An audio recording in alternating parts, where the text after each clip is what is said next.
Roadhouse. I'm Wally and I'm at the 2025 RIU Explorers Conference in Fremantle, catching up with Dr. Amanda Buckingham of Warriedar Resources.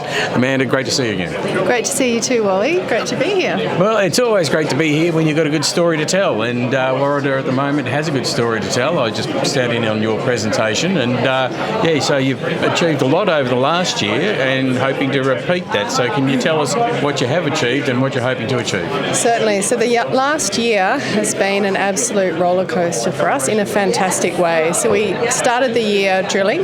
We got some excellent high-grade gold intercepts. We really started to understand the deposits and where the high-grade shoots go. We followed that up with really good metallurgical test work.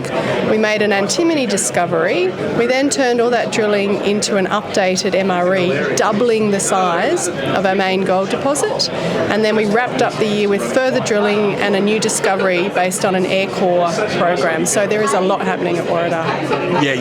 I was almost getting dizzy when I was in there watching. So the Ricardo deposit, your main deposit at the moment, as you said, you've doubled the size of that. But you were also explaining you've got that, but you've also got other targets beyond there that you're going to concentrate on this year. Yeah, so Ricardo was our focus deposit last year, and we're delighted that we doubled it. But it sits in the middle of what we call the golden corridor, and there's still a lot more ounces to be found below the other shallow open pits, and we just simply haven't had the opportunity yet to drill them properly. So we're heading back out, or top drill are heading back out next week to drill under certain deposits. We'd like to push that central golden corridor to the 2 million ounce mark, and we think it's very feasible now that we understand the controls. And finding gold is what you're hoping to do, finding enough to justify restarting the plant that you've actually got on there as well. No, exactly, and we're also very aware that it's quite an advantage having a processing plant, which we do. So we are heading towards our magic 2 million ounces, but we don't have to get that whole way before we go down a path to realise some early value. So there's a lot of, very positive conversations going on at the moment in this very favourable gold price environment.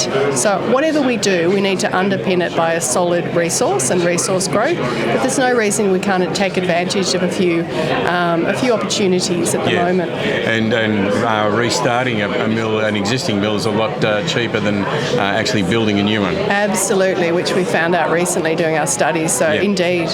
And the other string to the bow, let's say, is the antimony discovery that you've made. So I honestly didn't know much about antimony until about August last year, and then we had a high-grade antimony hit, and it really got our attention. And then when we did a review, I was expecting it to just be quite an isolated incident, but no, there's about a kilometre-long stretch of either high-grade or wide antimony. I actually had a great conversation with the chair of Hillgrove, Lavoto, yesterday.